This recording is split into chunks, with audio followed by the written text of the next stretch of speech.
নমস্কাৰ এই মুহূৰ্তত আহি পৰিছে এটা বিগ ব্ৰেকিং নিউজ। ফিল্ডিং কৰি থাকোঁতে ঘটিল অঘটন, খেলপথাৰতে কৰুণ মৃত্যু ভাৰতৰ ক্ৰিকেটাৰৰ। বছৰৰ বিদায়নীখনতে এক মৰ্মান্তিক খবৰ, খেলপথাৰতে কৰুণ মৃত্যুক আঁকোৱালি ল'লে এগৰাকী ক্ৰিকেটাৰে। ফিল্ডিং কৰি থকাৰ সময়তে খেলপথাৰতে বাগৰি পৰে ক্ৰিকেটাৰগৰাকীয়ে।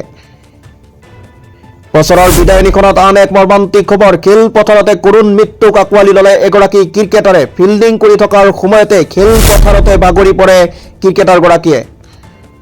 জানিব পৰা অনুসৰি বুধবাৰে পুৱা ভেটেৰানছ ডাবল উইকেট টুৰ্ণামেণ্টত খেলি আছিল কালুৱাত পথত অৱস্থিত বিনায়ক ক্ৰিকেট ফিল্ডত সংঘটিত হয় এই কৰুণ ঘটনা। খেলপথাৰতে কৰুণ মৃত্যুক আঁকোৱালি ল'লে য়শ গৌৰই।